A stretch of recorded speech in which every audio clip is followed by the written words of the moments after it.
Bismillahirrahmanirrahim. Assalamualaikum warahmatullahi wabarakatuh.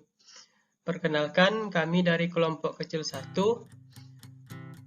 peserta Latsar CPNS Regional Bandung. Pada kesempatan kali ini kami akan mempresentasikan analisis isu global, yaitu tentang korupsi.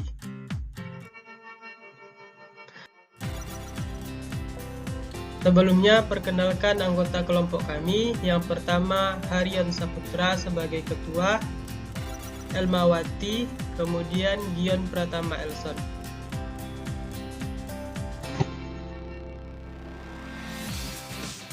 Baik, apakah itu korupsi?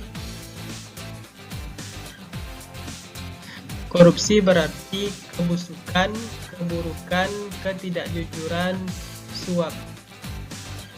Korupsi diartikan sebagai penyelewengan atau penyalahgunaan uang negara atau perusahaan untuk keuntungan pribadi ataupun orang lain.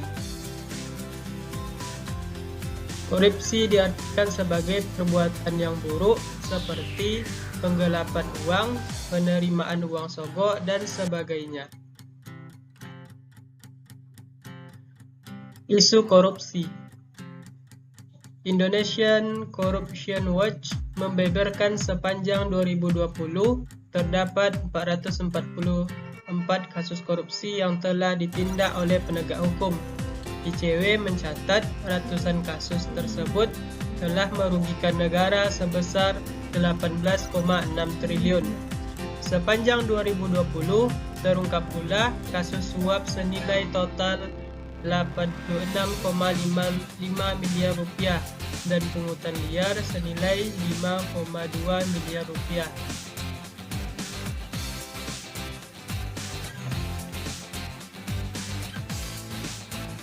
Adapun teknik analisis isu, yang pertama yaitu identifikasi, yaitu dengan menggunakan model pentahelix.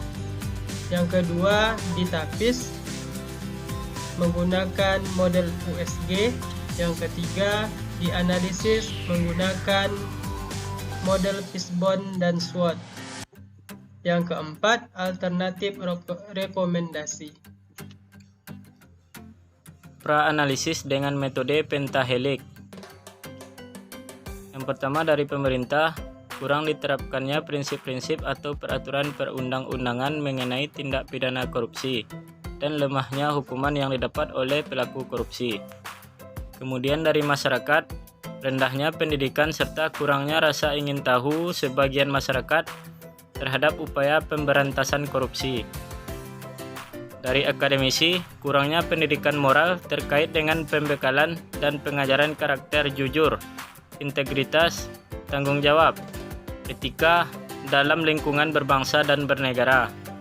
Kemudian pengusaha, rendahnya komitmen para pengusaha untuk menciptakan dan membangun usaha atau bisnis yang berintegritas. Yang terakhir dari media, rendahnya rasa tanggung jawab terhadap informasi yang diberikan serta pemberitaan yang kurang menyeluruh dan lebih mementingkan keuntungan bagi media. Ini dia hasil tapisan dengan metode USG. Bisa dilihat pada elemen masyarakat terdapat total poin paling tinggi daripada elemen yang lain. Ini berarti masyarakat di Indonesia sangat berpengaruh dan berperan besar terhadap korupsi di negeri Indonesia ini. Baik, selanjutnya diagram Fishbone. Nah, diagram Fishbone ini artinya diagram tulang ikan. Nah, di sini kita akan mencari sebab dari korupsi tersebut.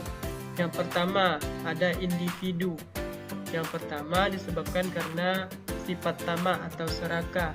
Kemudian, moral yang lemah menghadapi godaan terhadap tindakan korupsi. Kemudian, sebab yang kedua yaitu lingkungan. Korupsi masih dianggap lumrah. Kemudian berkembangnya kebiasaan korupsi. Sebab yang ketiga yaitu organisasi. Nah, dalam organisasi ini diperlukan keteladanan pemimpin, kemudian kultur organisasi, kemudian sistem pengendalian dan pengawasan. Selanjutnya, aturan. Masih disebabkan karena lemahnya peraturan. Kedua, kurangnya tingkat penyelesaian penyidikan.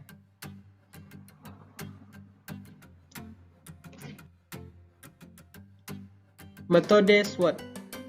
SWOT merupakan singkatan dari pertama strength, yang berarti kekuatan.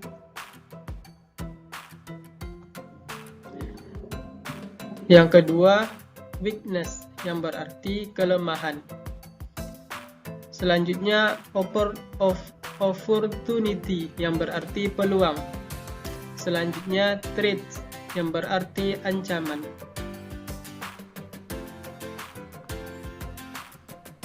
Nah, analisis metode SWOT pada isu korupsi. Yang pertama strength, tersedianya SDM memiliki integritas tinggi dan mendukung. Selanjutnya, pemerintah memegang kekuasaan penuh dalam perumusan kebijakan terkait hukuman kepada koruptor. Selanjutnya, weakness, kelemahan, rendahnya kesadaran akan pentingnya pendidikan moral. Belum adanya kesadaran masyarakat terkait dampak yang ditimbulkan akibat korupsi. Masih banyak pihak yang melindungi koruptor.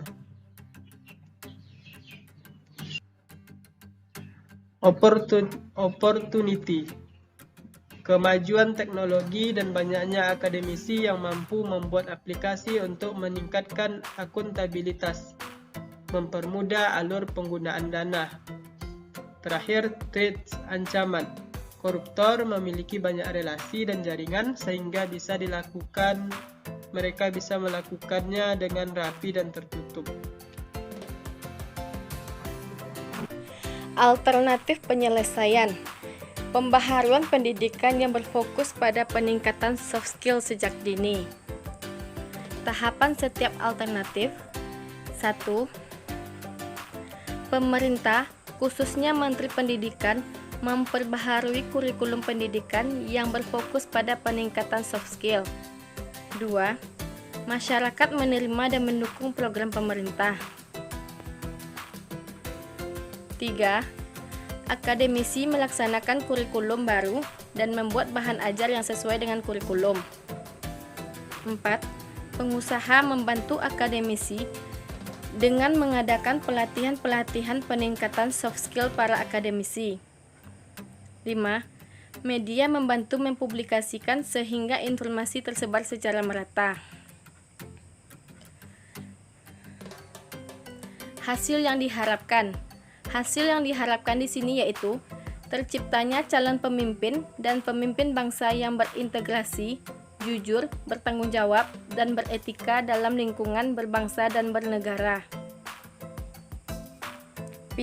Adapun pihak yang terkait di sini yaitu pemerintah, masyarakat, akademisi, pengusaha, dan media.